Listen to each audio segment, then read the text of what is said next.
Hey, Spider Nation, welcome back to another episode of Spider-Man's Tangled WebShow. I'm Jonathan, webmaster of SpiderManFanRave.com, SpiderManFanRave.com. Going over there, fun Spider-Man website. Show your friends, show your family, show anyone who loves Spider-Man, or anyone who loves a good website. We're pretty inclusive. We have a general appeal. We have a wide audience range. Joining me tonight is James. Say hello to the people, James. Hello. Even though it's technically not tonight because it's only like 4:30 here. I just realized I said tonight out of force of habit, but as you may notice from like the light coming in that way and all these directions, we're actually doing the show, during the day because, well, it just turns out that neither one of our schedules was kind of flexible to go with a night show this week because, yeah, we were originally going to do the show tonight. Then James got called into work tonight, and we were thinking about doing the show last night. But then I worked the full day yesterday, and I was like, I'm kind of tired, and I don't really feel like talking about all these comics. So I was like, yeah, we'll just do the show tomorrow. And so, yeah, I guess that's just sort of what happens when you kind of do this little thing called life is you have to do podcasts during the day. But it's kind of a throwback to the old days a bit because when we were the Spider Nerd podcast back on iTunes, which you can go on iTunes and look for under of course, this show's name. Back when we did the Spider Nerd show, we did the podcasts usually on Saturday, Sunday afternoons. So I guess we're kind of taking it old school. We're going back to the Wild West days, if you will. But how's it going, James? How you doing this week? Tired. Busy week, working school and shit like that. Not really much else to say besides that, had to work. We had a few problems at work, like the grill. The grill was acting weird for me. Other people had a few problems, like things would pop up on the board for orders and then it would pop off, to the point that we were joking that Ed must be working that day and then making a lot of welcome to Good Burger, home with the Good Burger, can I take your order jokes after then. But, yeah, we had a good day. Oh, there was also cake. There was cake at work that day, so that was nice. So, yeah, work's been okay. School's been, same old, since it's been all semester so far. And just been doing that and spending most of my free time watching the hell out of the Star Wars Force Awakens on Blu-ray because goddamn it, that movie's awesome. As for myself this week, what have I been up to? Well, I've been up to school things, been up to workish things. I've been up to life-ish things. As a friend of mine always says, whenever someone asks him how life is, he always says, well, life is very lively. And I think that term applies to me generally this week. It's just life is very lively.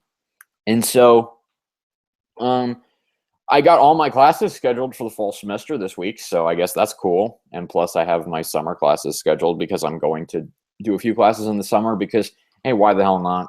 Might as well knock a few of them out while we can. And, yeah, other than that, there's not a whole lot to talk about this week in terms of me. Just, I guess I'm just a boring middle-class person who is not fortunate enough to be part of the 1% or have the most exciting of lives. But you know who is fortunate enough to be part of the 1%? Tony Stark. And you know what he's going to do? He's going to be in the new Spider-Man movie. You see what I did there, James? That segue into that news topic? You see what I did there? Yeah, I saw that, John. I saw that. I saw that coming a mile away, in fact. I'm so proud of myself because I'm so clever, aren't I? No, I'm not. And according to other people, what he's going to be doing when he's at the movie? He's going to be doing Aunt May. Hot damn. Which is the most creep. I'm sorry. When I hear doing an Aunt May in the same sentence, John Jameson Sr. image just pops in my head and it creeps me out. Oh, God, James. Like, no. Just no. No, yes. No. Yes. No. Okay. So we got the confirmation on Thursday that Robert Downey Jr. has officially signed on to reprise his role as Tony Stark in Spider-Man: Homecoming. And there's a lot of speculation about what his role is going to be in the movie. A lot of people say, he's going to be like a father figure, a mentor figure to Peter, especially with, the absence of Uncle Ben. A lot of people say he's going to be banging Aunt May, which is a stupid theory that's never going to happen. Watch it happen now that I've said that, though. I don't think it is, because isn't he still technically in like a relationship with Pepper, she hasn't been seen since Iron Man 3? Because they make a reference to the fact that she's not in other movies. It says, she's just doing her own thing right now. Yeah, it's like, hey, Tony, what about Pepper? Yeah, but Aunt May, which is a sentence that no one ever thought would happen. Hey, Tony, aren't you dating Pepper? Yeah, but Aunt May, man. It's so, yeah. Creepy. Well, I mean, I guess not in this universe because Aunt May is not as old as she is in other universes, but who knows? I guess what a lot of people are saying the reason why they did that is because they want to be kind of a little bit more realistic.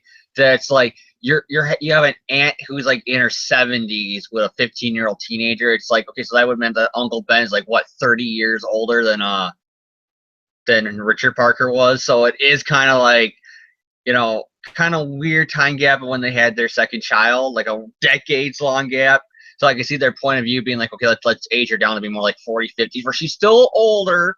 She's still not, she's not 30-year-old Aunt May. She's like 40s, 50s, but it's not 70-year-old white hair. She was in the Raimi movies. She's getting to the age of, senior discounts at McDonald's, stuff like that. She's getting to that age, but she's not. Instead of being decades past retirement, she's now like pushing retirement. Yeah. And to be honest, I have no problem with that. But I mean, what do we think of this news? What do we think that Tony Stark is going to do in this movie? I'm personally one of those guys who says Tony is going to be the guy trying to like push Peter in the right direction, but ultimately Peter's going to make the choice himself. But James, you're the big Iron Man fan. I mean, what are you excited to see Tony and Peter in a movie basically together by themselves? Yes and no. Yes, if it's going to be a minimal moral, it's Robert Downey Jr. It's going to be something not, like cameo, but like if it's going to be just really small and it's still going to be Peter's movie and it's going to be Peter doing everything, and maybe Iron Man's just going to be a guy who like every once in a while he'll go to the Stark Tower and talk to Tony about stuff, and I'll go, oh, get advice from him. I'm okay with that. No, if it turns out to be what a lot of people are fearing now, which is just now that we got Robert Downey Jr. and Iron Man in the Spider-Man movie, fuck Spider-Man. It's all going to be an Iron Man movie guest starring Spider-Man. So that's kind of like where I'm. If it's that, which I don't think it's going to be because it's Spider-Man Homecoming and everything else because it's all Spider-Man besides him.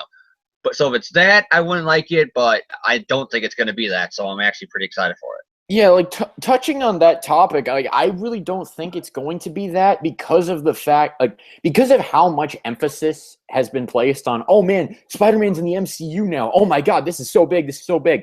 I really doubt they'd turn his first movie into, oh hey, it's an Iron Man movie guest starring Spider-Man that just has Spider-Man's name in the title. I don't really think they'd go in that direction. Like I think they would place emphasis on Peter.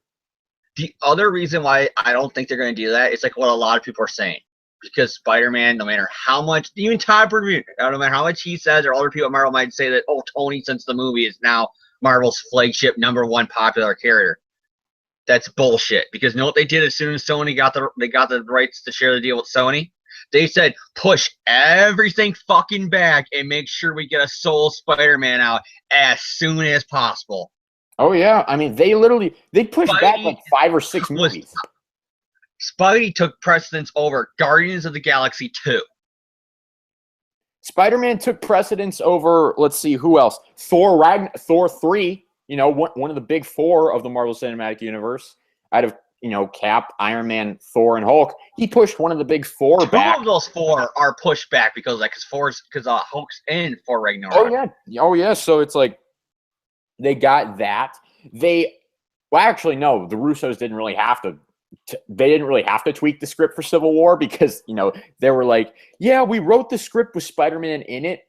Marvel told us to have a plan B. We didn't listen. We just kind of like hoped and prayed that they would work this deal out, which I still find to be hilarious. I got a feeling if they didn't, it was just going to be a case of, okay, edit out any scenes that was going to have Peter in it, and then just pretend in the fight scene that what would have been his fight scenes are going to go to somebody else. It's like, oh, hey, we have a scene with humor here. Oh, put Scott Lang in there. Oh, we have this scene right here. Let's put Wanda at the focal point of it. I don't know. But yeah, I mean, I don't think we have to worry about an Iron Man movie co-starring Spider-Man. I think it's going to be a Spider-Man movie first and foremost. And James brought up an idea to me before the show that I think is probably plausible. It's going to be the idea of, okay, there's this big bad threat that's going down in New York City. People like Tony and the other new Avengers, they're going to be dealing with this this big problem. And just when they're like, oh yeah, okay, we've dealt with all these small parts of it. Let's go deal with the big guy. Oh, hey guys, yeah, I already solved it. Wait, Spider-Man solved it? Oh yeah, I did it. How'd you do that? Oh, it's simple, Tony. I just did this, and this. Damn, that's brilliant.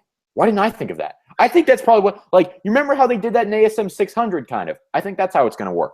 That's wrong. That's one of the things that popped in my head. But I just imagine this really funny.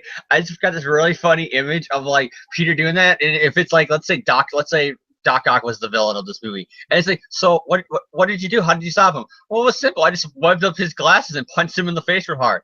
What? Won't you cause brain damage or kill him? No, I'm sure there's going to be no bad consequences to my rash actions. Coming 2020. Marvel Studios presents The Superior Spider-Man. Jesus Christ. Jeez, no, just no.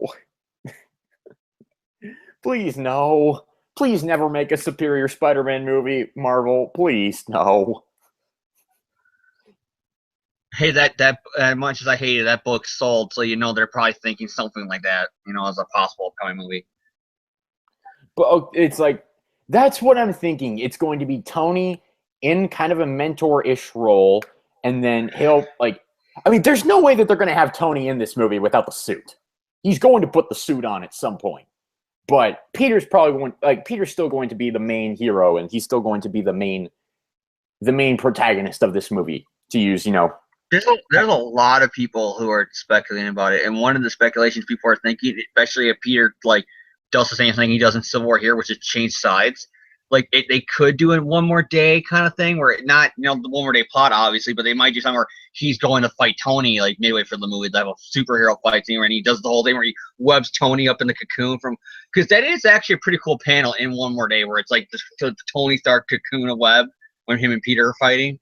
If they can probably do something like that if Peter changes sides, but I don't think he's going to change sides now. The more I look at it, yeah, it's to be honest with you, the fact that Robert Downey Jr. is in this movie, it really seems more to me yeah, Peter's going to be on Team Iron Man the entire way. He's not going to switch sides. And the other thing is, why would they confirm that he's already in this movie? Because one of the big things that people are starting to say is who's going to die in Civil War. Well, now it's not Tony. Well, it's okay, you can watch the fight between Steve Rogers and Tony Stark. Okay, Steve Rogers, 50-50 chance he's going to come out of this. Tony, oh yeah, he's going to be fine. Tony, there's 100% chance. Why? He's in Spider-Man 1. Well, Spider-Man 6, technically, but who's counting? Well, do we count Civil War? Or is it Spider-Man 6.5? Do we count Civil War as half a movie? Do we count the Nicholas Hammond 70s made-for-TV movie as 7?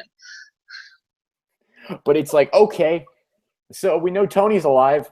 It's do we care that Peter Parker's not going to switch sides in this movie? Not really. Here's the thing.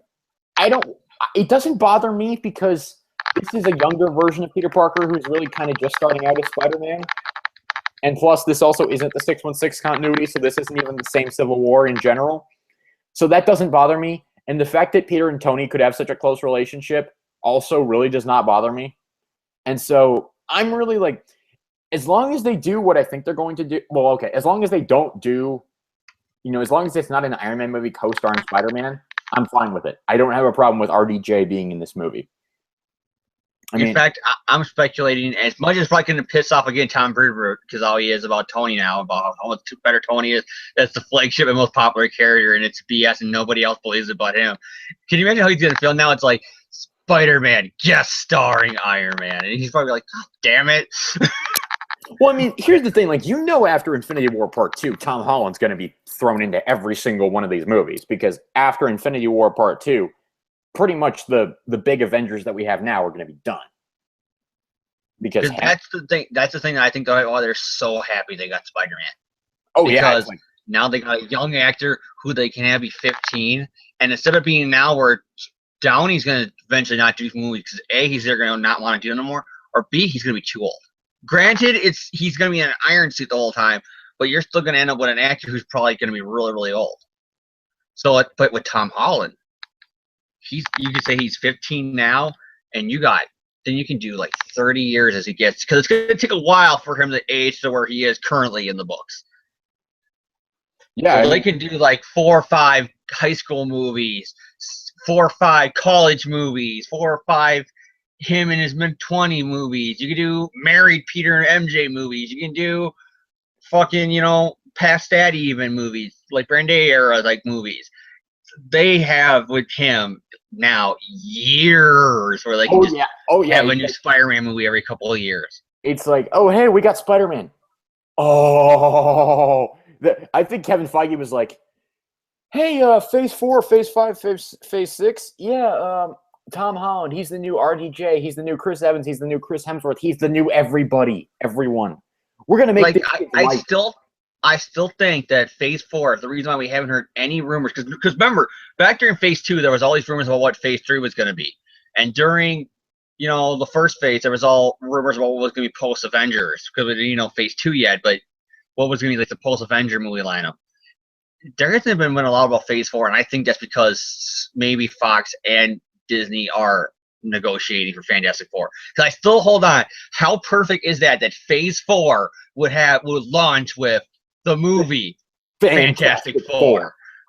I mean, I'm all for Fantastic Four coming over to the MCU. Please, Fox, keep the X-Men because I don't like the X-Men, but please, I want Fantastic Four. Because like I said, like there's ways around it. Like some people say, well, the brand's killed. I'm like, well, they don't even have to do that. They can have it. You can call it Marvel's 4 and just cut out Fantastic and just call it Marvel's 4. Well, here's the thing, but no, here's my argument against Fantastic Four's brand being killed. Look at the power of the Marvel Studios logo. You put that logo on that thing's going to be revived instantly. If Spider-Man Homecoming does big time blockbuster after Spider-Man 3 and Amazing Spider-Man 2, you're telling me that same studio where they said, look, it's Spider-Man wasn't dead and beaten, but he was kind of, not dead like Fantastic Four, but he was kind of had a few punches taken in his gut. And look at what we did to him. Imagine what we're going to do with our first family. The 4 characters that if it wasn't for them in their book, there would be no Spider-Man and Iron Man, Hulk, and Avengers. We got the 4 back. And we're going to make them and we're going to show the world why they were the first family of Marvel. Because they were literally, besides Captain America, our first heroes.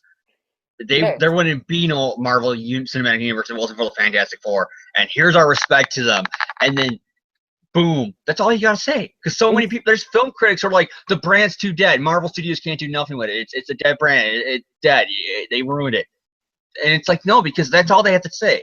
Is that Marvel Studios, the people who actually made the goddamn Fantastic Four, are now got the movie rights to Fantastic Four. Look at what we did to Spider-Man and other quote-unquote dead brands like Daredevil and Hulk and stuff like that for their movies. And look at what we did with them. We're going to do the same thing with Fantastic Four. You're telling people wouldn't line up to go see that movie?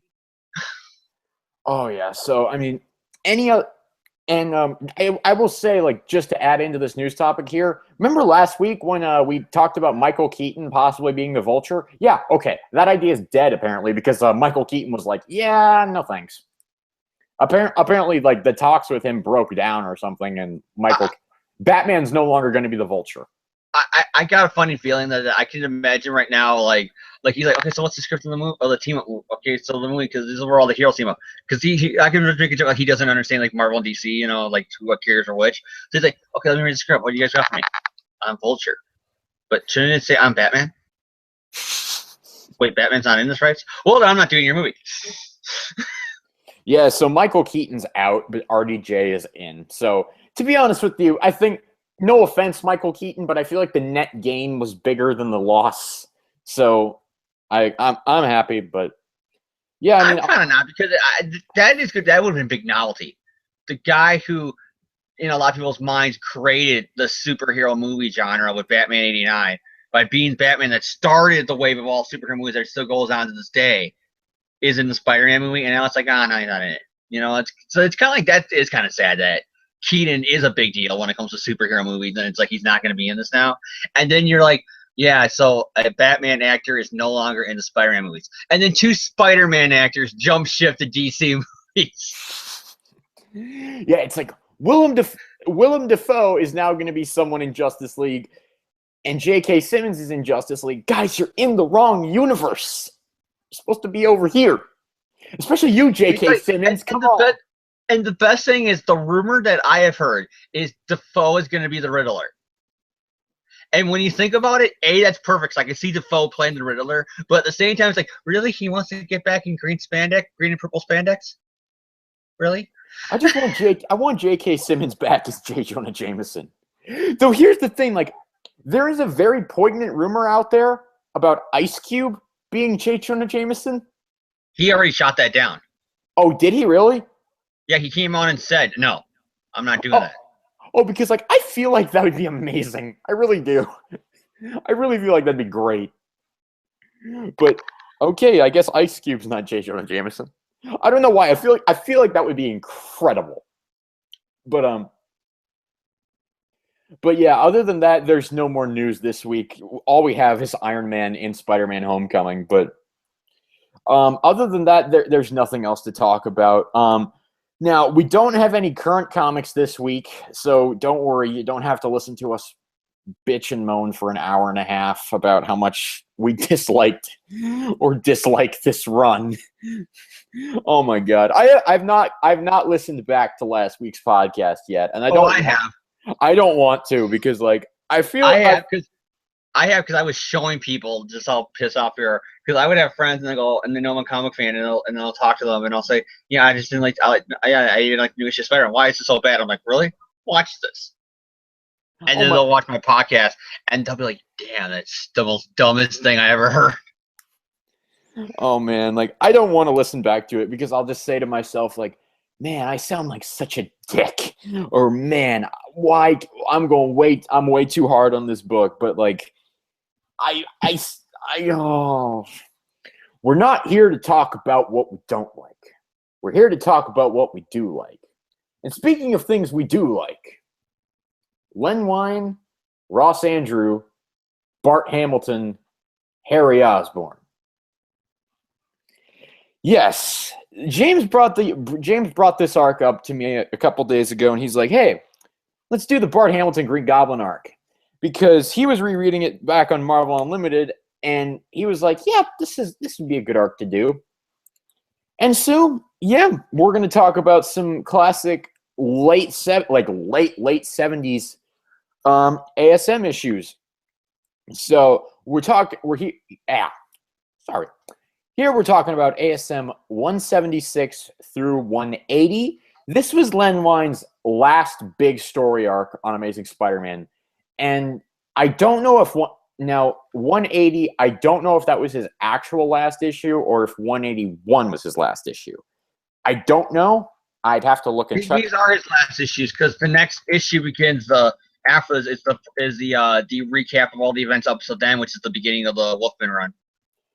Okay, so but this is Len Wein's last major story arc on Amazing Spider-Man, and I'm trying to remember how long does Ross Andru stay on as ongoing penciler? I know that around the second half of the Marv Wolfman run, Keith Pollard comes in as main penciler, but this is towards the end of Ross Andru's run as well. So this is almost kind of leading into a changing of the guard. This is like the way I like to look at it is like this is the end of the 70s era of Spider-Man, even though Wolfman's run is majority the 70s, and then like, fuck, I was going to say, but you know what I mean, that tongue twister. It's kind of like, even though Wolfman's run is majority in the 70s, besides for like, I believe his last year on the books, but he, you know, I like to think of his run as like 80s because it kind of has that whole kind of 80s feel, and it kind of leads into all the storylines that happens throughout the next decade.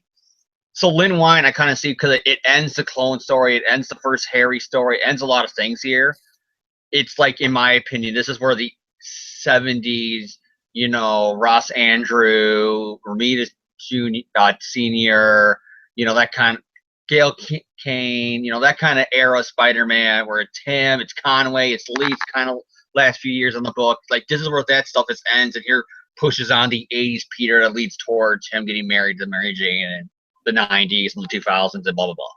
Yeah, I mean, they do a lot of interest. I mean, like, they do a lot of things with this Len Wein run. They establish, you know, an ongoing friendship relationship status between Peter and Mary Jane that ultimately culminates at the beginning of the Marv Wolfman run with Peter's first marriage proposal to her, which is of course is shot down. Are they really just friends? I think they're a couple. I think they're like going steady. Yeah, it's like they're I don't know if they ever like call themselves a couple, but they're at least on that, like they're casually dating. They're in that dating. They are boyfriend and girlfriend, but they're that boyfriend and girlfriend who don't realize how serious the relationship is. Yeah, because there's issues where like Mary Jane, like she'll bring up like how she got really jealous of the Gwen clone, and she goes, "Oh my God, I can't believe Mary Jane Watson. Me, I acted that way. I'm not. Guys are supposed to act that way about me, not me act that way about another girl to a guy."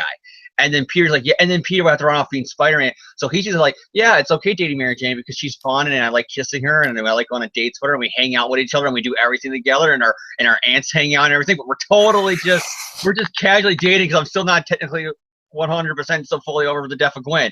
But then everything else that happens in between them, it's kind of like I would love for somebody to go, Peter, you're describing a committed monogamous relationship. Yeah, but other things that have been happening during Len Wein's run, obviously, Harry Osborn has been in therapy this whole time. He's been trying to recover from his, psychosis with all the Green Goblin stuff with his father and all that. And he met Liz. Yes, I was just leading into that. He met Liz Allen, and they became engaged. But Liz actually left him after the events of ASM 173 with her brother, the Molten Man, and she was all riddled with guilt and all this stuff and trauma and all this. So she left him. But ultimately, she does come back at the end of this story arc, as it turns out. Which began decades of like what me and Johnny made a joke on a few other issues where like Liz and Harry are together. And it's like whenever Liz and Harry are happy, Peter has to fucking remind us, I'm so glad they're happy. But what if Molten Man or the Green Goblin ever comes back and ruins their lives? It's like, thank you for being a downer when they just told you that they're pregnant or they're getting married or it's their wedding anniversary or whatever. Peter's always the guy to ruin the mood. It's inner monologue. He doesn't say it out loud, but he's all like, I'm so happy for my best friend and my high school sweetheart, kind of. Too bad they're fucked up. Not only are they fucked up, but they are one single mommy. Remember that. Always remember that. Liz and Harry are a mommy.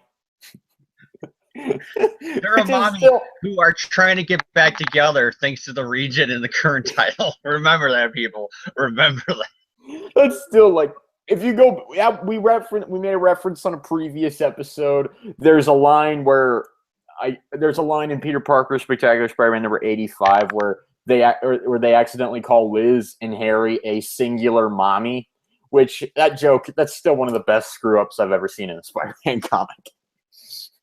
But yes, other than that, but that has all been leading up to this penultimate arc right here.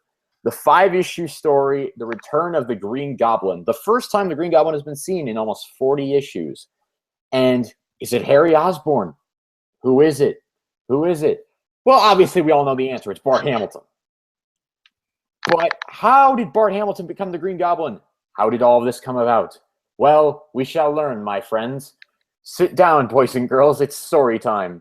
James, why don't you take us through the first 2 issues of this Green Goblin story arc? I will just run down the creative team here real quick. For Amazing Spider-Man 176 and for Amazing Spider-Man 176, we got Len Wein as the writer and editor, Ross Andrews the illustrator, Tony DeZinga, oh my God, as the embellisher. I apologize for that name. I apologize for butchering that name. We got Glennis Wein as the colorist, and we got Joe Rosen letterer.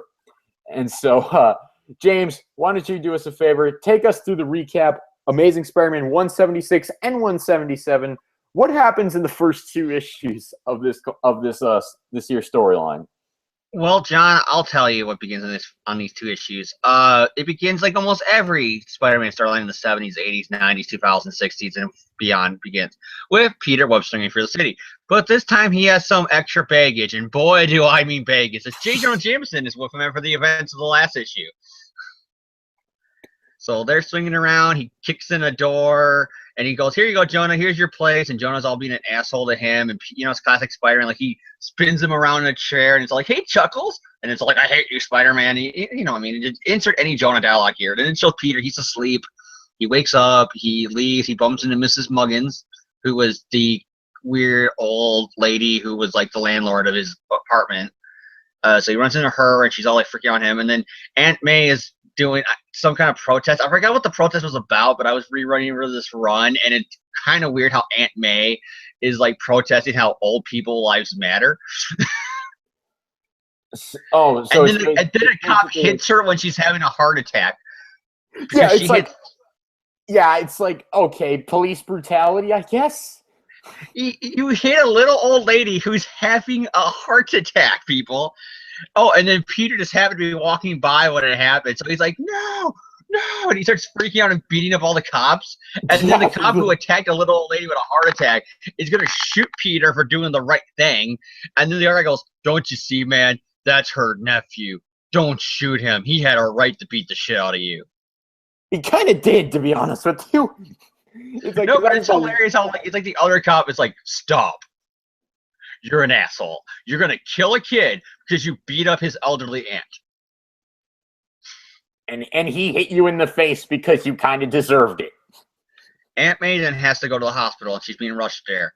Peter is at the hospital, and he's thinking, he's depressed as him and Mary Jane are there at a hospital together, and he's all contemplating what he would give up to save Aunt May, because Aunt May has been there for his whole life, and he doesn't know what he would do if he loses Aunt May, and he feels guilty for what happened to Aunt May, and he's praying, and he's telling some higher power that he would give up anything to save Aunt May. And then Mary Jane reminds him, hey, be careful what you say, Tiger. You might regret it later on. And oh my God. They predicted it 30 years before it happened. No, I'm not bullshitting you people. I give this to John. This is why I wanted to do this issue. Peter is at the hospital with Mary Jane. I swear to God. Aunt May and Uncle Ben raised me since I'm a child. I already lost Uncle Ben. I can't lose Aunt May a similar way.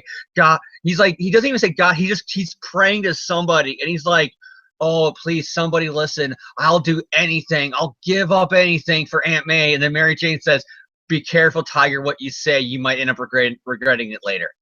And then she kisses him on the cheek, and he says, I'm happy I have you, Mary Jane, here. You read this panel, and it's like,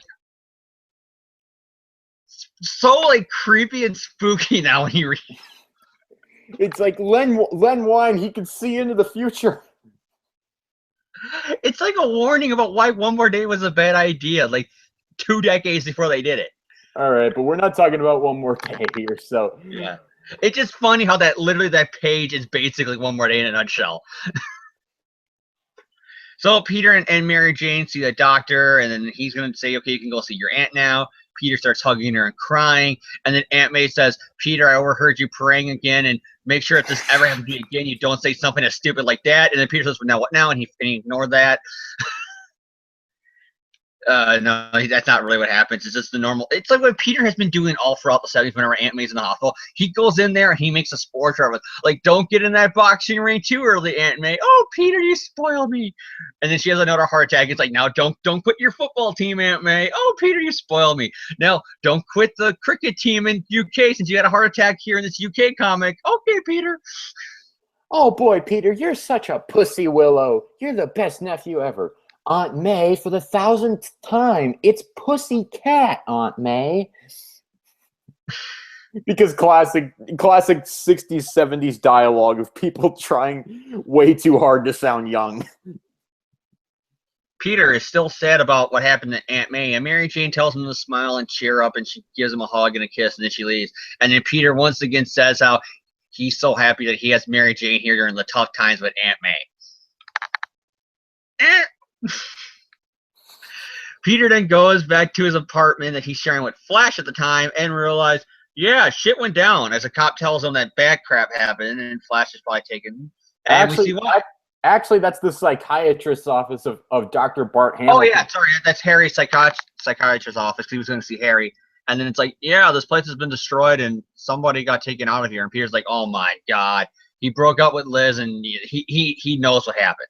And we go to Flash's apartment, and then he's getting in there, and then all of a sudden he sees a glider, and then closes the door, is the Green Goblin.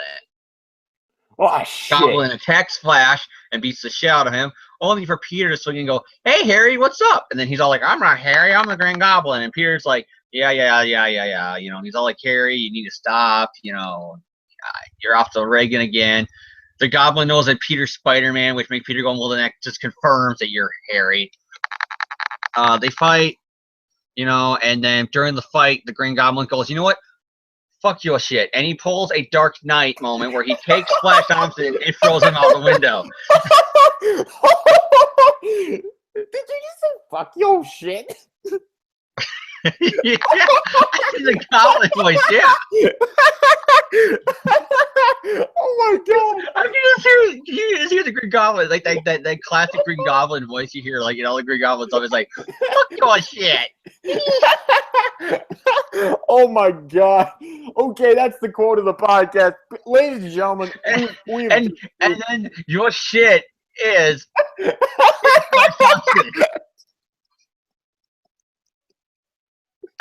Oh my god! That was incredible. What happens. They're fighting, and he's all like doing the whole same thing he does in the first Harry Goblin storyline, where he's like, "Harry, you need help. Harry, you need help. Harry, you need help." And he's like, "You know what? Screw it." And he just throws him out the building, or as I put it, "Fuck your shit." And he threw Flash Thompson out a window.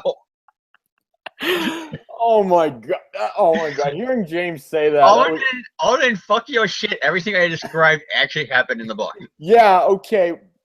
There's no swearing in this comic, but oh god! Oh, if it was on the day, that's what the Green Goblin would say. Oh god, that was incredible. That was funny. Okay, that was funny. But okay, James, after the Green Goblin says "fuck yo shit" at the end of 176, as we move to 177, James, how does said shit turn out? Well, it begins with the way any classic "fuck your shit" moment ends.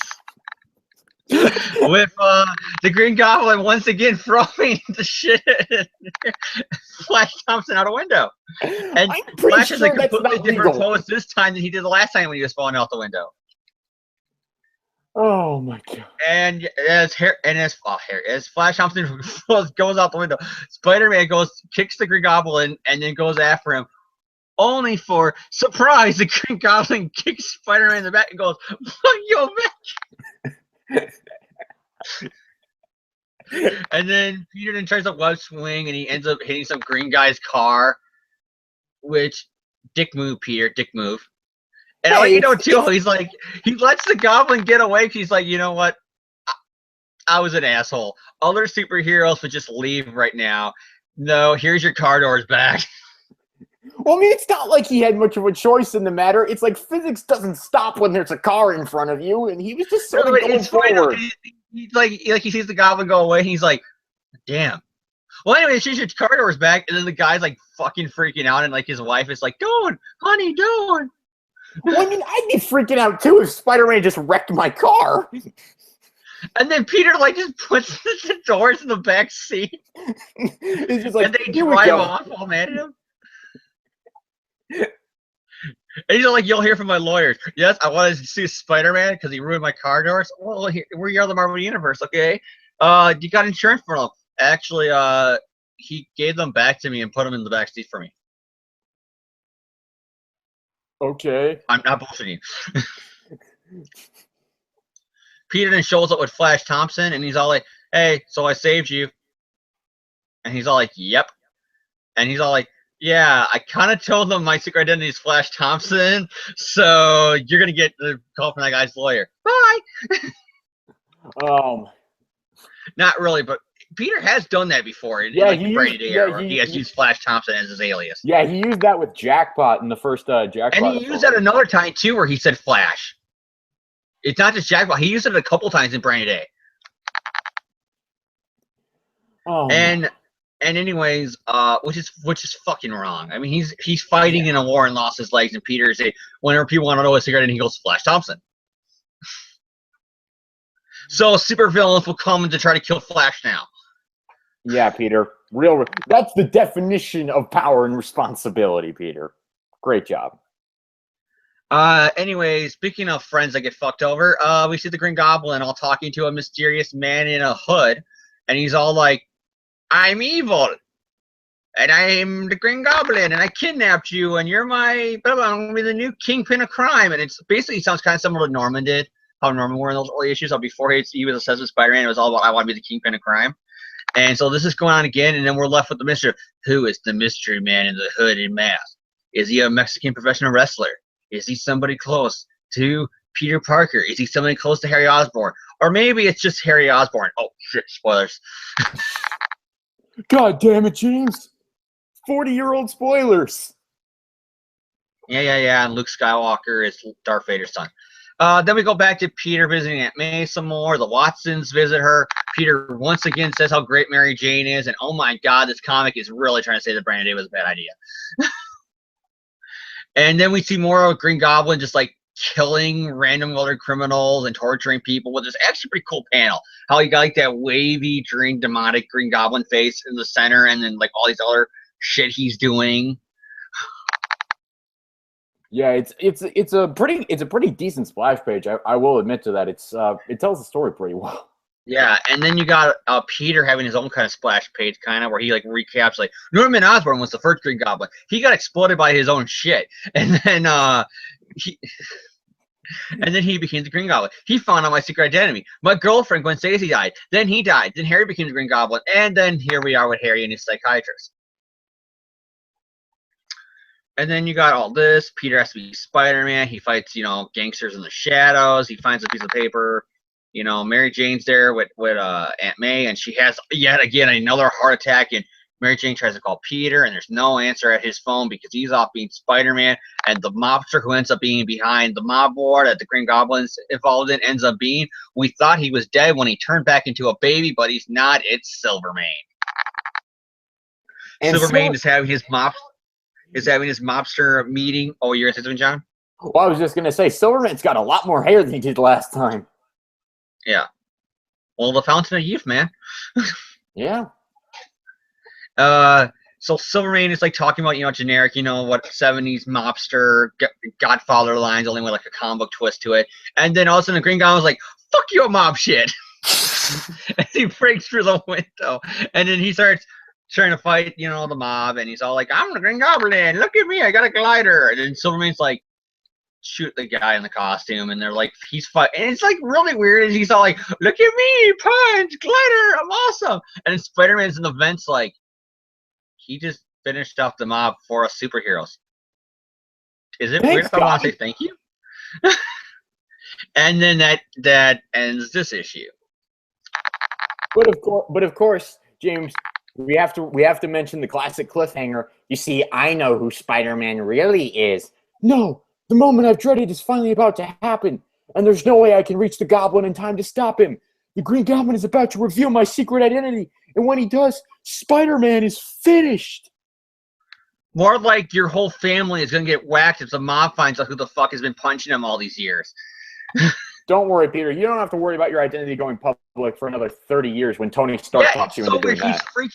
Okay, in a storyline where we already had one more day reference, now he's freaking out, oh my god, what would if the mob found out about my secret identity, which is basically what happened with Kingpin.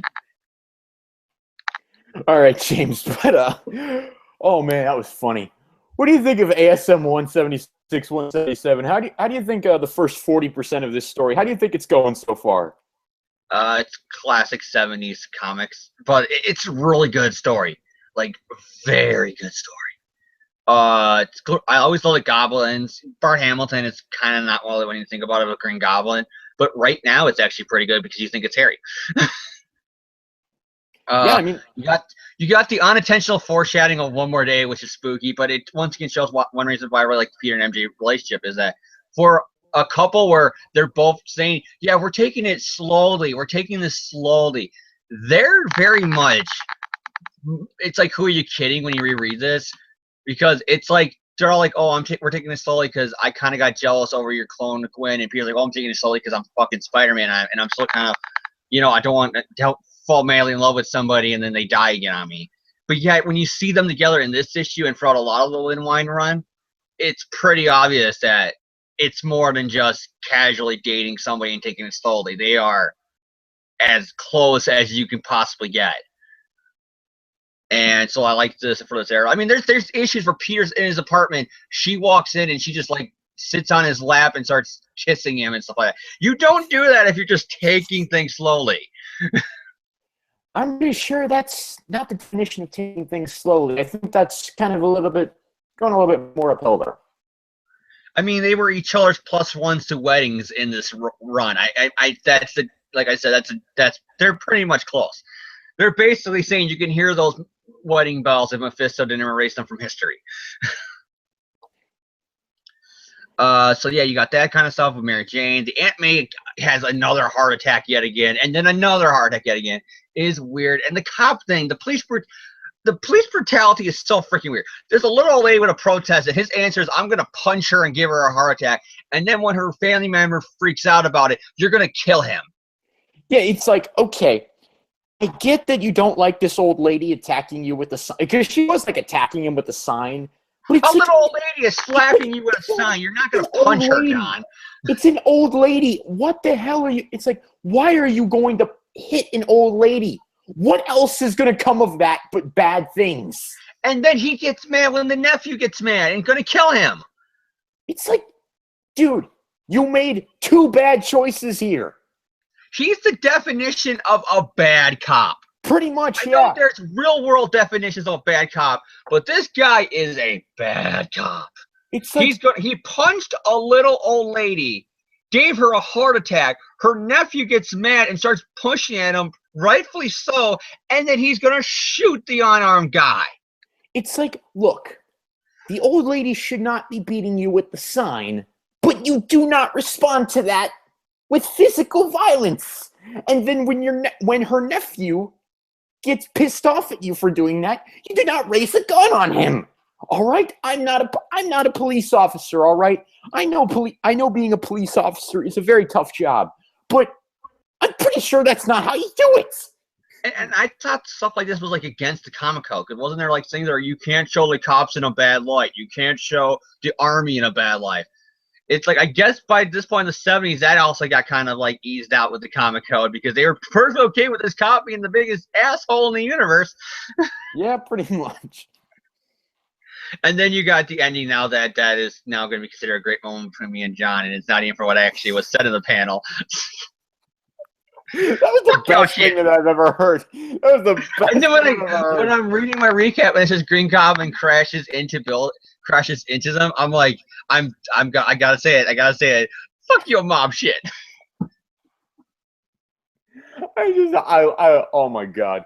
I'm sorry if like no one could hear anything that James said for the next 5 minutes, but oh my god, that was hilarious. The best part now is just imagine classic Green Goblin moments. It all makes sense now. Gotcha, Peter. Gotcha, Peter. And you got any classic normal line. Bart Hamilton, not even technically him, but fuck your shit. Oh my god. Okay, but James, any other thoughts on these two issues? And do you give them a thumbs up, sideways, or down? Thumbs up. Yeah, I give them a thumbs up, but I give a thumbs sideways to just police brutality. Like, that's the very definition of police brutality. I mean, if this is nowadays, Nancy Grace would be talking about that guy on TV. All right. I will give the issues a thumbs up as well. I thoroughly enjoyed them. I thought that they were very, very solid Spider-Man stories. I don't mind this new Green Goblin mystery. I think it's played up very well. I think they've done a lot of good work with sort of baiting and switching about who this Green Goblin is. Is it Harry or obviously it turns out to be Bart Hamilton, but obviously the reader has every reason to think that it's Harry, and they do a really good job playing up that angle. They don't really they're not even really playing up a mystery when you think about it. I mean, you got the hooded guy, but that's because they don't want people to see Harry sitting on the chair already. But besides that, if you're just somebody in the 70s picking this up, you just assume, okay, Harry's off the rocker again, he's the Green Goblin, and that's Bart Hamilton in the chair, and he has him in a mask. Yeah, I mean, so there is nothing in there that hints that this ain't Harry. Exactly, and I think that's really well done. I like the Peter and Mary Jane moments, even the unintentional foreshadowing, because I find that funny in retrospect, because obviously we're looking at it that way. It's the dialogue he actually says in that line. Yeah, it's the exact dialogue. He says to a higher power, like he doesn't even say God. He says anybody, if you're listening, I'm willing to give up anything. I'll even give up dot, dot, dot. And then Mary Jane says, hey, be careful, Tiger. What you wish for, you might just regret it. It's like literally, he says it out loud, and it's like, oh, I guess Satan heard that. But yeah, it took 30 years, but he finally heard it. He was waiting for the right time, James. He was waiting for the right time. He was waiting for the right moment in time. Oh God. But yeah, so I like the Peter MJ moments. I like the fight between Peter and the Green Goblin at the end of 176. I thought that was really good. And including the line that James threw in there that's not even in there, but I'm going to put it in there anyway. That was incredible. I do want to point out. Laughing at me. I thought, are you laughing at Flash for falling out a window? I'm like, John, that's very insensitive. You're laughing at a character for falling out the window, and then you start saying, "Fuck your shit." Did you just say "fuck your shit"? I'd also like to point out that there's a wonderfully named Thor ad in this comic, because I'm looking at a scan, which, you know, I'm not saying that I'm looking at an illegal copy, because, you know, I'm not saying that I am, because I actually don't know if this is illegal, because, you know, it's called scanning comics, so I don't know if it is. But advertisement: Thor in the Dingaling family. Yes, there's an ad in this comic called Thor in the Dingaling family. Is it a Hostess ad? I don't think it's a Hostess ad. Yes, it's you get a big delight in every bite of Hostess fruit pies. Thor. I'm about to say, because that tells us what they were. Thor in the Dingaling family. Yay. Well, remember that universe got destroyed by Morlon, so. Oh my God, that's funny. But I did like the final fight between Peter and the Green Goblin. I like that this goblin, you know, this Bart Hamilton goblin, is actually interested in taking over the mobs. You know, I think that's a very interesting, you know, it's a very Ditko-esque plot that hasn't really been touched in a long time, and it's good to see it kind of brought up here again. It was Norman's original motivation in his first 3 or 4 stories before they became just, I want to kill Peter Parker. Yeah, it was the original idea for the Goblin before Stan Lee kind of took it on a different path, which, you know, it's not a bad thing. AKA the Romita era. Because the Romita era was when it changed into, I just want to get this fucking kid who keeps getting in my way. Where originally it was just, he was saying, that's why he hired the enforcers, and he worked with, you know, what's his name? What's the guy in the mask? What was it? The Crime Master. Was that what it was? Yeah, the Crime Master. They wanted to be the big bad guy who ran all the mobs in New York. He worked with the Crime Master. He negotiated with Lucky Lobo and his gang. Remember that classic issue? Yeah. He did a lot of gang stuff in the Ditko era, but obviously the Romita era, he sort of switched paths a little bit. You know, I think we can all agree that was kind of for the better, because, you know, while we love the Ditko Goblin crime plots, the Romita plots really proved to be superior. But I love the moment where Spider-Man crashes through the car. That's just hilarious. And that's Parker luck right there. But it's not even, it's really funny, because he's like, he destroys the car, and it's like, we got now like 2 whole pages of him like, here's your doors back. We hate you. But honey, no, Murray, get back in the car. It's fine. He didn't mean to. He broke our car. It's like, I kind of understand the guy's frustration. Because you got to imagine the Marvel Universe. Can you imagine the goddamn insurance? I mean, you got Galactus probably in your insurance. You got, you know, goddamn Ultron turning, you know, a city into an asteroid and crashing it into the Earth insurance. Yeah, it's like, I kind of wonder, like, after Sokovia, did the citizens take out their insurance policy? Like, did they consult with, you know, Allstate or State Farm? Did they consult with them and say, hey, do we have insurance because some guy tried to literally drop our city on the human race? Oh, sorry. And people die and come back alive 100 times. So you think insurance companies would have like a policy that your life insurance runs out after the 5th time you came back? Yeah. It's like, we'll give you 1 pass, but no, not the rest of them. But I'm surprised they've never done that to explain why Peter's, like, whenever they kill a few times they have killed off Aunt May, why they never explain why Peter doesn't have any life insurance from her is because, well, her insurance ran out the first 5 times she died. But yeah, I like that moment. I generally like I like all the tension between Peter and the Goblin, him thinking it's Harry. I like all that stuff, and ultimately I like the ending scene with the Goblin and the mob and Silvermane and all that. I think that's really fun.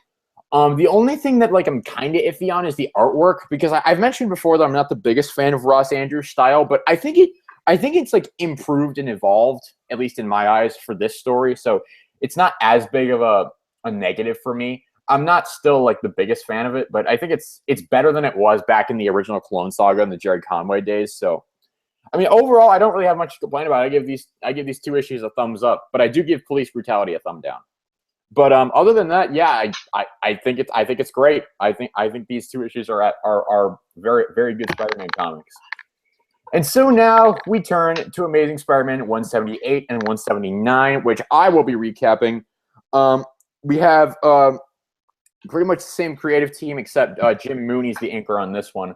Also, we had a different inker on the last one. I don't remember what his name was. I just completely I turned away from that one. So I apologize that I've forgotten that guy's name.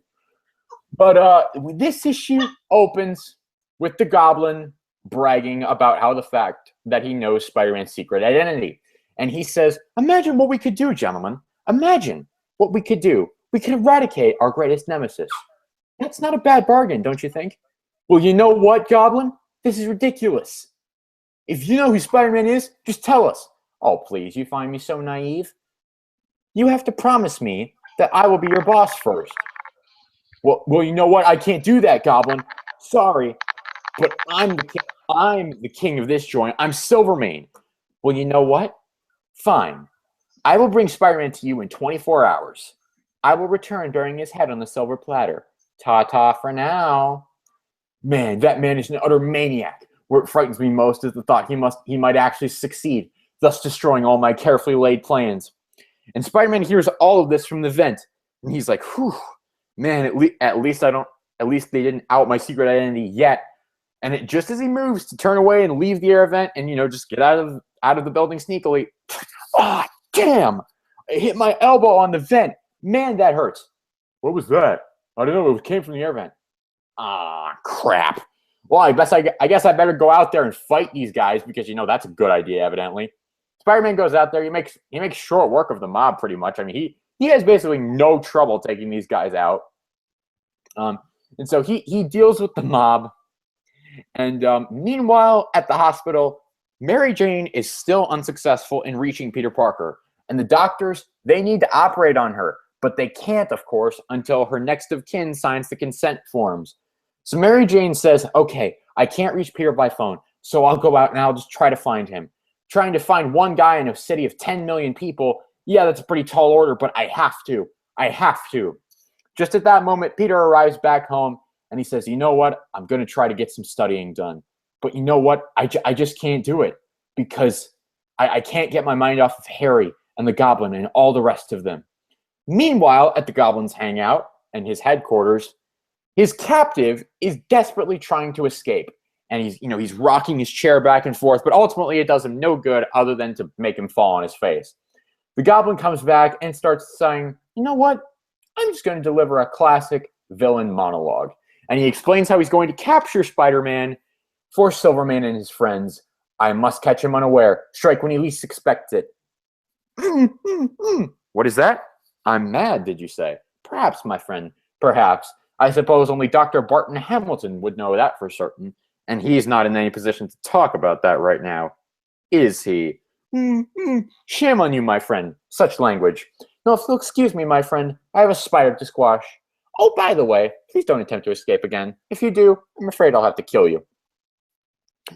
Just casual nice guy talk, casual small talk, builds up friendships, builds up relationships. But meanwhile, at the offices of the Daily Bugle, Mary Jane shows up looking for Peter Parker, asks, "Mr. Jameson, have you seen, I don't mean to interrupt you, but I need to find Peter." "Look, this isn't a dating service, sister. If you can't keep track of your boyfriend, don't expect us to do it. I have to find Peter soon, or his poor Aunt May is going to die." Oh, I'm sorry, dear. Here, why don't you try calling him? Maybe he's in."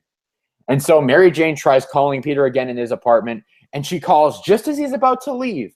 But Peter runs back and picks up the phone. "Mary Jane? Hi, what's up?" "What? Go back to the hospital, Mary Jane. I'm on my way. Oh, my God. This is all my fault. All the worrying she's done over the years, the pressures, whatever it takes, whatever it costs. She's going to get well again, and I'm going to make it up to her for, my spider sense. The goblin, the pumpkin bombs. Oh, crap, not now. Listen to me, Harry. I can't fight right now. My Aunt May, she's in serious. It's a matter of life and death. Oh, I'm sorry. Look, it's just, I can't let that go, Parker. Looks like your Aunt May is just going to become a casualty of war. And so Spider-Man's captured in a kind of ghost net that the goblin throws out at him. And Spider-Man is taken away just as he was about to get to the hospital. He almost made it, but the goblin swooped in at the last moment and took it away from him. So that ends issue 178.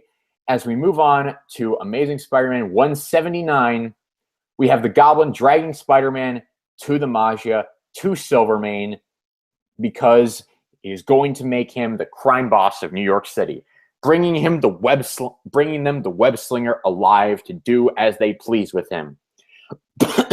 Oh, excuse me. But just at that moment, some guys with rocket launchers start shooting at the goblin. Because 70s New York. Yes, the goblin and Spider-Man are knocked out of the air by guys with rocket launchers. Spider-Man manages to break free of the netting, but unfortunately, just at that moment, he falls into a dumpster and is knocked unconscious. Some mob guys attempt to, they pick Spider-Man up out of the dumpster. They put him into a car and they think he's unconscious. Nope, turns out he was just playing possum, and Spider-Man knocks two guys out of the car, which those two guys are probably dead, because that's a moving car and, impact. Those guys are dead. So, yay, Spider-Man just killed two people. Spider-Man manages to break free. He knocks out all the mob people. He gets out of the car and he rushes directly to the hospital.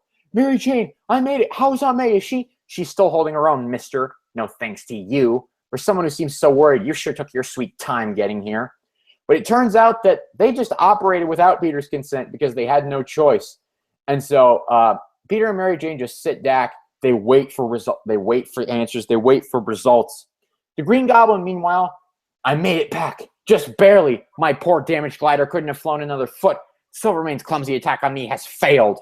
And so he declares that Silvermane's going to pay and he's going to kill him. And they're all going to see that no one messes with the Green Goblin. Meanwhile, the Goblin's captive is still struggling to break free. And what does the Goblin do? Pushes him right over because, he's kind of a jerk like that. So, meanwhile, Peter and Mary Jane are waiting at the hospital. Robbie shows up to try and comfort Peter, make him feel a little bit better. And at that moment, at the Radio City Music Hall, the Goblin shows up to kill Silvermane, who's sitting in the audience, enjoying a show just like a common person. The Goblin shows up, and all hell is going to break loose. So Robbie gets a call from Jonah just at that moment saying that there is the attack at Radio City Music Hall, and he wants Peter to go down there and take pictures. Robbie tells Peter this, and Peter's like, what? But I can't. You're kidding. Actually, Pete, it might not be such a bad idea. It'll give you something to keep you occupied until your aunt wakes up. It's true. Aunt May's anesthesia won't wear off for several hours yet. Okay, Robbie, I'll do it. So Peter goes down there. He sees, that basically the Goblin and Silvermane are raining down hell. And so he changes to Spider-Man. He intervenes on the fight. He takes on Goblin and Silvermane at once.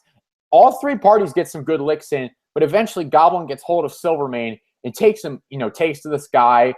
And so Spider-Man webs himself to the glider, and he goes up there and tries to rescue Silvermane. But ultimately, the Goblin's glider can't handle all three of their weight at the same time, and they start pummeling towards the ground, or plummeting towards the ground, I should say. And on the last page of the issue, it has been a long, hard struggle crossing the dusty warehouse floor, twisting his numbed body around until he could finally touch the fallen bat glider, then rubbing his rope-burned wrists back and forth along the metal's roughened edge, again and yet again. But all in all, it has been worth it. His head fairly swims as he unties the constricting ropes and feels his blood begin to circulate once more, for it is blood that all but boils in frustrated fury.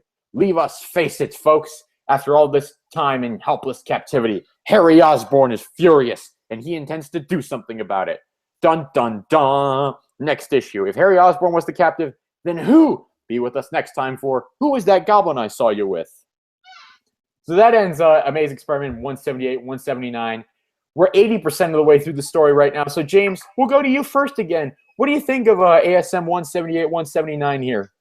They're getting pretty good issues. I was gonna say episodes, but they're issues. I like the Mary Jane moments with Aunt May and Peter, and it is kind of weird, especially when the retcon later on she knows. Because here it's almost like definitely obvious that she doesn't know. Because she's all like, "Oh, Peter, where are you?" And like in her monologues, it's like she should know where he's at if she knows the secret. And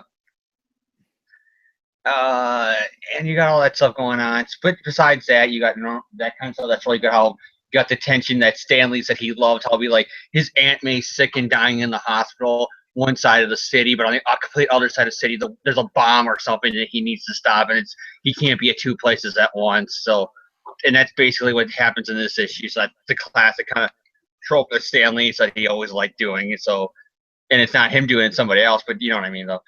And so you got that going on. So it's the drama there, and you got the Goblin thing where it's revealed at the end. But of course, in hindsight, being someone who came into comics later, I knew it was Bart Hamill before I even read this issue. But being that person in the '70s, that kid in the '70s reading the comic, and you're thinking the whole time it's Harry, and so you get that last page, and you're like, what? But then, oh my God, who's the Goblin? It's like that had to be like a cool plot twist. If you're a kid, you weren't expecting. That's a great cliffhanger. I mean, but I think by just like creative literary standard, I think that's a great cliffhanger.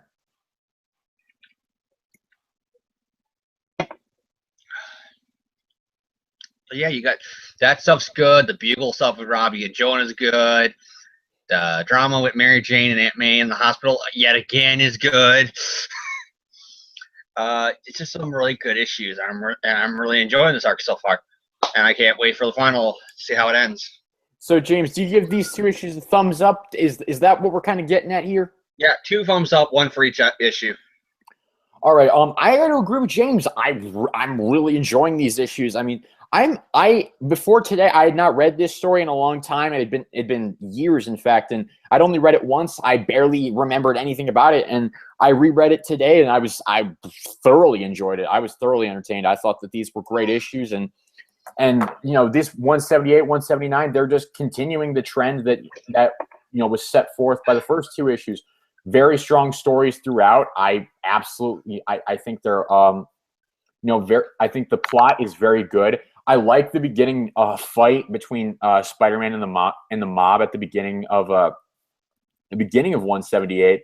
I think that's very well done. I think that the drama of Mary Jane not being able to reach Peter, in the time when they need his consent to operate on Aunt May, that's a pretty good example of the Parker luck. That's a pretty good example of his 2, dual lives kind of conflicting with each other and causing him problems, and his superhero life's causing problems with his civilian life, and vice versa. That's really what I think of when I think of the Parker luck, and I think that angle is played up really well here. The Goblin mystery, that's brought up at the end of 179. I mean, I know I'm jumping ahead of myself here, but that's really good. I mean, that cliffhanger it's very well done. You're not expecting to see Harry breaking out of that, at the end of that issue, especially with the Goblin's dialogue, how he's been talking. They've not really been dropping hints that it's anybody but Harry. Peter's been referring to the Goblin as Harry throughout all of these 4 issues. So, I mean, that's a really, really exciting twist. And I can only imagine what it was like to be a reader in the late 70s, reading it in quote unquote real time. So I thought that was good. I like the fact that in 178, just when Peter's on his way to the hospital, he gets attacked by the Goblin. That's classic Spider-Man. That's what you would expect. And it's like, that's pretty much almost symbolic of the character's life in just a few pages. So that's all good. The fight between Goblin, Silverman, and Spider-Man at the end of 179, I think is pretty good. I like that they are, I like that they are in a bit more of an open space, at least from an aerial standpoint. And I like the idea that, the Goblin's glider can't support all 3 of them. So they end up, plummeting towards their supposed doom. Now, obviously, when we get to the next issue, we find out that that's not really the case. But I like that you've got like 3 multiple factions here. Spider-Man who's just trying to protect public safety, the Goblin who's trying to get back at Silverman, and Silverman who's trying to, be the crime boss of New York. So I think that it's an interesting perspective to see, three different guys all fighting for different purposes here, and they're all just sort of wailing on each other. That's really good. I like, and what might be seen as a small moment is more of a bigger moment for me, because I've said it before and I'll say it again. Robbie is one of my favorite supporting characters in all of Spider-Man, and I absolutely love the moment where he says, you're not just an employee to me, you're not just an employee to me, or your family, you're my friend. I really enjoy that. So, I love the dynamic that Peter's always had with Robbie. So it's seeing that moment. I think it's really satisfying to me as a fan of both characters. Do you think that Robbie knows then that Peter's Spider-Man? Probably. I think Robbie. Because I've always been in the camp that before the psychic mind swap, he knew that Peter was Spider-Man, and he kept it secret all these years. Yeah, because obviously, as we've all known throughout throughout pretty much all of Spider-Man history, Robbie's always been on Spider-Man's side, and Robbie's supported him. And, especially given his relationship with Peter, it's like Robbie has no reason to throw Peter under the bus. So, of course, I could see Robbie keeping it secret. And I like that you can kind of read between the lines and figure that out in a lot of these issues. So, because I always love that kind of – it's a fan theory because Marvel has never came out and said Robbie did know. But I just love it because it's the whole idea that Jonah was – rage and hatred can't just see that Spider-Man's right before him, but Robbie, who's calm, cool, and doesn't have a vendetta against Spider-Man for no reason, he's the one who's able to look at Peter and realize, you get all these great photos, you happen to disappear from our offices just when Spider-Man's needed. He can tell. But Jonah is so blind hate, he refuses to see anybody close to him could be Spider-Man. He thinks he's some evil guy in like a castle there somewhere going, "Ugh." Yeah, it's a great dynamic. I absolutely love it. And plus, I like the continued Peter Mary Jane dynamic here. James made the joke of looking back on these issues, especially with the Tom DeFalco establishment later, the retcon later, that Mary Jane always knew. I like that. It's fun to look back at this and be like, yeah, that doesn't really line up with that. Obviously we can argue that it's pre-continuous and all that stuff, but still. It's fun to kind of look at things like that. But other than that, I don't really have much to say. I think that these are very solid issues. I thoroughly enjoy them. I give them 2 thumbs up as well. And so, James, we're going to turn it over to you for the last issue of this arc, Amazing Spider-Man number 180. Just as we go down to the creative team here, we got Len Wein, writer, editor, Ross Andrew, illustrator, Mike Esposito, I apologize, embellisher, Glennis Wein, colorist, Joe Rosen, letterer. So, James, take us through. What do we got for this final issue, Amazing Spider-Man number 180? Well, you want to know what you got? Well, you got a lot, John, as Spider-Man, Silverman, and the Green Goblin are all falling, and I just know this seems to be a theme with a lot of these issues how they're opening up. Charlemagne, they're like I said, they're falling, and it's like Goblin catches Spider-Man, but Silverman falls, and is he dead or is he alive? And then they fly out of the room just when Joe Robertson, is there, and then you see Harry, and he's in the room, and there's more Goblin suits and gliders, and he's like, I should do something. So he decides to put the costume on and become the Green Goblin to take down the imposter Green Goblin. So you realize, we're going to get not only 2 goblins fighting, but Harry, they said, is in a rage. So you're wondering, is he going to fight to take down the Green Goblin to do the right thing? Or is he doing it so he can kill the imposter and be the one true Green Goblin? And then you got more of Jonah and his, shit that's been going on throughout these issues. And because at this time, Jonah believes that Peter is Spider-Man. And this is when he's been starting to work with Marla about the Spider Slayers, too, around this era. So he ends up taking Spider-Man to a familiar stack. And then the Goblin reveals that it was him who took the photos of Peter and Ben Reilly and gave them to the Bugle and caused all that confusion about if Peter was really Spider-Man or Spider-Man was really him, or is Spider-Man pretending to be him, and is Spider-Man okay? It's confusing, but then in the '90s it gets even more confusing. It was technically a Harry. It was hypnotized Harry who took the pictures, who was working under the orders of the Goblin, but still. Yeah, well, that's what I mean, though. But it is him, because at this point, Peter still thinks it's Harry. And it's like, well, I'm the one who did it. And Peter's like, yeah, I kind of guessed. That's why I threw you under the bus when I asked me what the hell these pictures are. Yeah, so you got that going on. So you got that, and it's kind of cool because Lin Wayne's run began immediately after the Clone Saga. So, and this is his last issue, so it's kind of like it begins. It's like it all goes full circle. Like here they are back at the Smokestack, and that mystery is finally being revealed, and everything's being closed up for the next writer Wolfman to begin his run. And so you got that, and the Goblin fights, and he's throwing moon boomerangs. I don't even think I've never seen a Goblin used before Bart Hamill, so I don't know if this is a new invention he came up with or what, but that's actually a pretty cool weapon, I think. And then he's fighting him, and it's that classic, moment that they kind of do in the '90s show, but it's when it really is Harry. He's like, "Finally, you're all mine, Bart Hamilton." Like, I love that when he takes off the mask and he's all like, "Okay, Harry, this is good." Wait, you're not Harry. Indeed, Webslinger, the one and only true Green Goblin. Besides all the other Green Goblins that have come before you, but okay. The one true Green Goblin. And there was a lot of fan theories back in the 70s and 60s when you read a lot of people who were fans of that never thought Norman was the real Green Goblin because they always thought it's like, oh, that's just something stand-in when Ditko left. And that's not who Ditko wanted it to be, so it's not the true Green Goblin.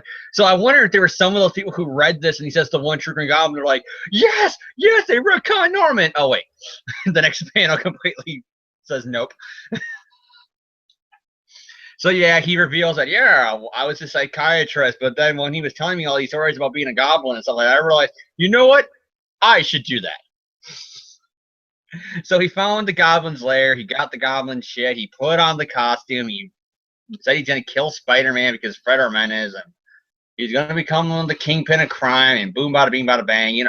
I'm the one who hypnotized Harry into taking the photos, and blah, blah, blah, blah. And then Harry shows up and goes, "Surprise, motherfucker, I got your shit!" And he throws Okay, that's not as funny, but that's still funny. Well, that's what happens because he's there in the middle of the story, and he was appears like, wait, Spider Sense, and doesn't use Harry Goblin throwing a bomb in both of them. Oh my god, it's like that's like something you'd hear in a Spider-Man parody on YouTube. Just for viewer knowledge and anyone who hasn't read these issues, he doesn't actually say that. And then Peter's all like, "Oh my god." He's like, no. He's like, for once, it's like you guys think how he felt. He's like, oh, he had to be like a side earlier, like, oh, it's not Harry. Thank God, Harry's not off the rocker. Oh my god. Then he turns around. He's like, oh my god. He's like, please tell me I have a concussion and I'm seeing double. Please tell me that's all this is. Please tell me it's clones. So Bart Hamilton is like, all like standing there, and they're Green Goblin's standing there, and they're all like, I'm the true Goblin. No, I'm the true Goblin. And then they start fighting at it, and of course, conveniently, Bart Hamilton loses his mask with Peter, so that way you can tell who's who. So you see Bart Hamilton and Harry, they're fighting, and it's all that stuff's going on, and it's just one Goblin punches another Goblin back and forth for about 3 or 4 pages. I'm Dirty Dan. No, I'm Dirty Dan. No, I'm Dirty Dan. SpongeBob reference. I don't know. They're punching, and then Peter's just like standing like, what the hell is going on? And then, Bart Hamilton has the mask. He's talking about the Goblin, and Harry's like, dude, I don't want this mask. You can have this shit. And then Harry takes off the mask, and he's all like, then all of a sudden and then he goes all Hulk Hogan by going, brother, and he's ripping the shirt, revealing that he has his street clothes underneath the Goblin clothes. Yeah, man, that's sweaty. That has to be very it's like sweaty. Harry's like wearing a full suit under the Goblin armor. It's like, whoa, dude. Yeah, he's wearing a shirt, a jacket, the Goblin spandex, and then the Goblin like purple shirt hood thing. That's got to be uncomfortable. And you got to think it's the 70s, so there's a lot of, what was that called that a lot of people wore back in the 70s? I don't know. I wasn't born until the late 90s. But you don't know what I mean, though. Like, what's it called? Polyester. You gotta imagine polyester, from what I heard, that got very hot and very sticky and very uncomfortable. So you gotta imagine. My God, Harry, what the hell were you thinking? And Okay. Harry kind of, I don't know if it's just my copy of it, but for one page, Harry goes prematurely gray. Yeah, I see that as well. He does kind of, I guess being the goblin ages you a bit. In fact, he has the same hair color as Bart Hamilton. So it's like they forgot for a panel what goblin I think they were coloring. Yeah. But then talk about the way Bart Hamilton dies. This is just ridiculous. He has a bomb inside of a pen. And then he has a bomb inside his pen. He's like, you know what? Fuck all your shit, Harry and Peter. Boom! He blows himself up. And then, Bart Hamilton's dead, or at least you believe he's dead. Because I think there might have been some ideas that, hey, now if we ever want a goblin to come back, we're gonna say it's Bart Hamilton. What? Nobody liked Bart Hamilton? Retcon that. He's dead. So Bart Hamilton dies, but they do it in a way that if they ever wanted the Green Goblin to come back, they can. Basically, I think it was if Bart Hamilton was a hit and people liked him, they would have had him be the Green Goblin going forward. And so Peter, helps Harry, who's in some panels not in the Goblin clothes, and in other panels is. It's really weird. If you look at him in some of those panels where Peter's crouching down with him, he's still wearing the Goblin clothes, but then when he pulls them up, he's in a full business suit. Yeah. Now with a tie. So there's some art mistakes here. We're not gonna, pretend everything's perfect here. Well, the narration says several more anxious minutes pass, and then I peeled off the rest of Harry's goblin outfit, and just in time. So I guess it's just. I didn't pay. Oh yeah. Yeah. And then of course they go back to Harry's apartment, and Liz is waiting for him because she was worried about him, and they end up being back together, and they start making out, and it gets really awkward. And Peter's close the door because they're probably boning, and he's like, "Yeah, my ex high school maybe sort of crush is banging my best friend. Yeah, it's awkward. I'm gonna leave now." And the story. So, yeah, that's how. And it kind of ends, like I said, going back to it all goes full circle. The way the door closed moment happens with the kissing is very reminiscent of how Gary Conway's run ended with, but it was Mary Jane and Peter. Yeah, this really is and here it's Liz and Flash. I don't know if they planned that, but it's very spooky how both of them ended the same way. Yeah, this is definitely the ending of Len Wein's run, and you can tell. But and then he leaves, but a kind of homage to issue not 100, issue 50, where it's him walking with a big Spider-Man standing above him. Yeah. Yeah. And then, because I'm on Marvel Limited, and then the next issue pops up. It's just written by Bill Mantle and Mark Wolfman. I was gonna say Mark Wolfman. I don't know why. So yeah, the next issue is the start of the Wolfman run. So yeah, I mean, James, we'll go with you first. What do you think of Amazing Spider-Man number 180 here, and what do you think of this whole arc in general? It's pretty good. It's a very good arc, and like I said, Bart Hamilton, it was weird because in a lot of ways you could see this was supposed to be you can either be taken as the end of the Green Goblin storyline, but I think because you don't see Bart Hamilton's body, I think they were thinking, okay, don't show a body because if Bart Hamilton ended up working and people liked him as the Green Goblin, we could always have him come back as the Green Goblin. And obviously, as we all know, the next Goblin story is the Hobgoblin, who's a completely different guy, and Bart Hamilton's been dead since then. And he's probably the one person who's been dead, who's not coming back for Dead No More. I think we got our answer of if he was popular or not, right? No, watch it. Watch him be the Man in Red. It's not really the Jackal. It's Bart Hamilton. Watch Bart Hamilton be the goddamn guy. Oh, my God. Because this is an era Spider-Man that Dan Slott is a big, huge fan of. Watch him reveal that it was Bart Hamilton who dyed his mustache and hair orange, and he claimed he's Norman. It's really him and Norman. Then all of a sudden, it's he's beating up that guy, and he takes off the mask, and he's like, "Wait a second, you still look like the old Norman Osborn with all plastic surgery." And then all of a sudden, here's Norman of course, that's not me, that's Bart Hamilton. And Peter's "Oh, not again, damn it, just once I want me to take off one of your guys' masks, and it's not fucking Bart Hamilton under there, please." Oh. And then he's like, "I should have got that because you cut back to Superior Spider-Man." I'm gonna kill Anna Maria. Yeah, but at least I don't got a purse. It's you. Fuck your shit. He goes, now in hindsight, I should have known it was Bart Hamilton. But anyways, yeah, this is a good issue. I like the whole kind of how they wrapped it up, and like I said, it's very good. And like I just love how it all goes full circle because Lin Wein ended every major plot thread from his run. The Jonah going a little bit crazy after his son's death is addressed here with him and Robbie and everything. The Jonah stuff with Marla, but you can cap that into here. The Jonah stuff with not Jonah, the Mary Jane and Peter stuff that Lin Wein dealt with is here. You had it kind of going full circle how Conway run ended with Peter and MJ with the slow door close of them kissing, and here it's Harry and Liz. You got him dealing finally with the end of the mystery of who took the photos of Peter and the clone, which ends up being even the mystery is solved for now until the 9th Clone Saga happens. And it's like, wait a second, in the smokestack, there's a spider body in there. Dun dun dun. But until then, the mystery is closed now with the clones and everything's over with until the 90s and they bring them back. You got, and then of course the Harry Osborn stuff where he had Harry get with Liz and start seeing Dr. Hamilton and stuff like that. That's all addressed here, and it's all wrapped up in a nice little bow. And it's like he wrapped it up and he goes, "Here, Marv, you write your stuff." Yeah, and that's how it ended.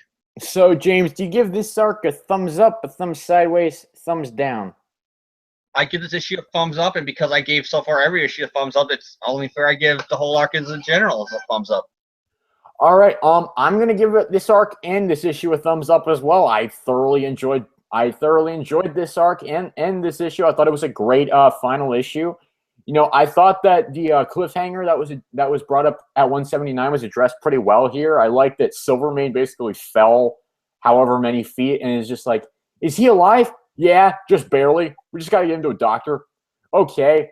But then they go back to the place where Len Wein's run started, the smokestack with Ben Reilly, and that's where Spider-Man and Bart Hamilton have their final battle. It all comes full circle, just like James said, and I think that that's a really strong aspect of this issue that Len Wein really does wrap everything up very well here, and I applaud him for that.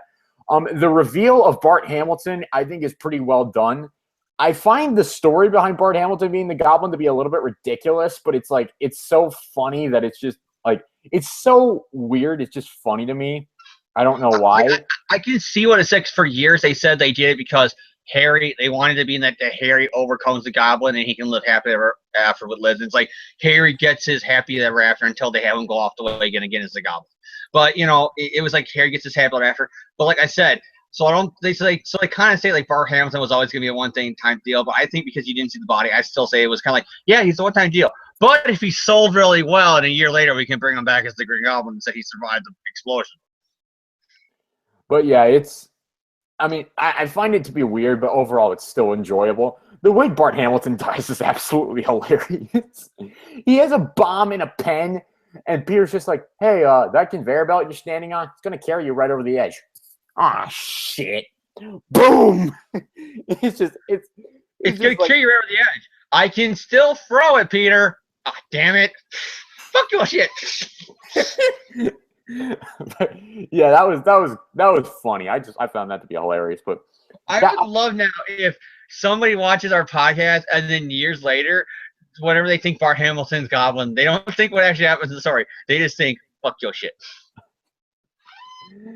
Ladies and gentlemen, welcome back, and we are welcome back to Spider-Man's Tangled WebShow. And today we're going to be talking about the fuck your shit arc of Amazing Spider. The fuck your shit arc, aka also called, just pulling up a random comic from my comic collection, also called, just pretend like it's something else, also called issue 275 of Amazing Spider-Man where he fought the Kingpin, or as we're dubbing into this issue, fuck your shit.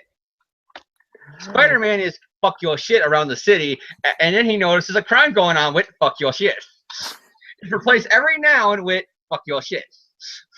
All right, but overall, I like that. I liked the fight between Harry and Bart Hamilton. I thought that was really well done. I like Harry and Liz getting back together at the end. So overall, I think that most of the stuff is wrapped up here. So it's pretty well all well and good. So I give the issue a thumbs up. I think I give the arc a thumbs up, and I have no complaints.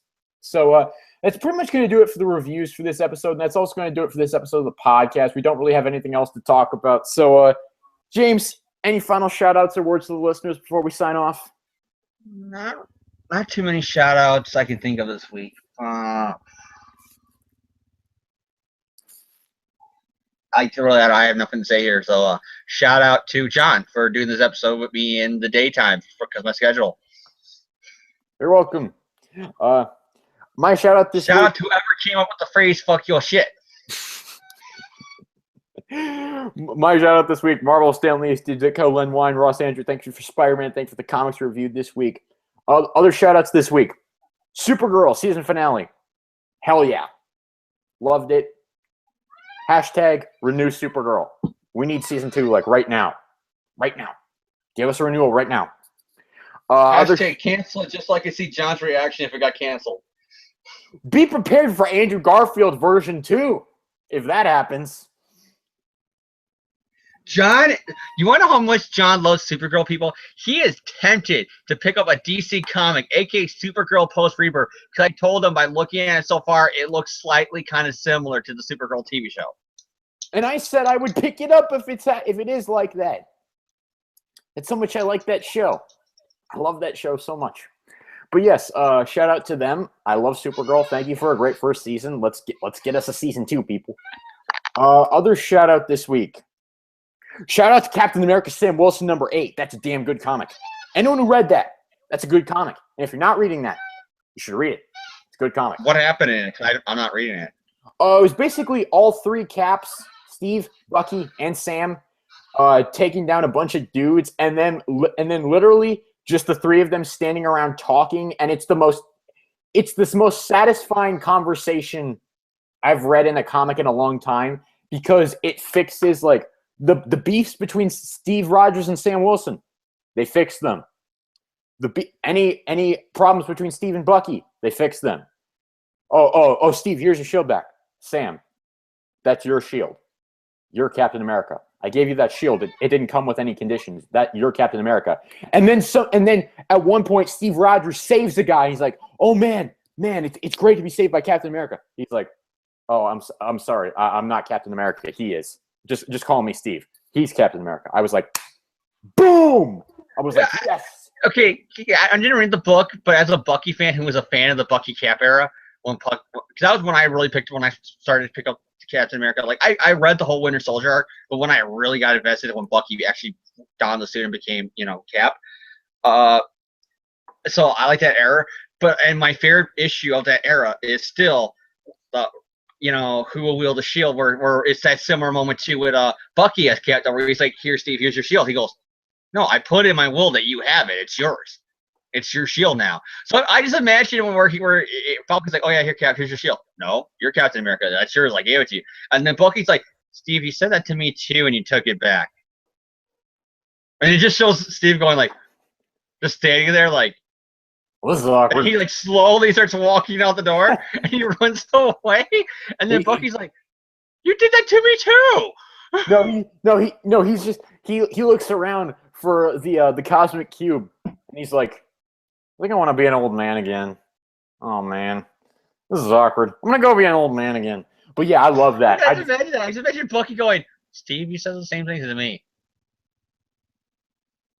And then Falcon's like, "Well, I don't want his goddamn hand-me-down." And Steve's just like, "Bucky, I started a superhero civil war for you." Oh wait, that's not for 2 more weeks. But yeah, I love that. Shout out to that comic. That comic's great. Shout out to Captain America Steve Rogers #1 because that comes out in May. Yay, I'm very excited for that. How do you know Captain America #1 comes out the same month as a Captain America movie? Who would have thought that, John? I don't know. It's kind of like that time Amazing Spider-Man #1 came out the same week as Spider-Man movie did. And man, how DC, even though they claim that their universes are totally not doing everything because of their movies and TV shows, it just happens to Suicide Squad #1, which has the same lineup of the movie, is coming out around the same time as the damn movie. All right, but other than that, yeah, we don't have any more shout-outs this week. So, yep, thank you guys for tuning in. We know this episode was at a weird time, so thank you to everyone who tuned in for this episode. We've had some people, going in and out, so, yeah, I apologize. No. But it's just life happens sometimes. But yeah, thanks for everyone who watched. Yeah, we'll see you next week. Before you close it out, I just want to say this to any of our loyal viewers who tune in during this time of day to watch us. I'm glad that you all decided that in all the other crap going on in your lives, that you told all the other crap in your lives, fuck that shit, and watch our show. And on that note, thank you all for tuning in.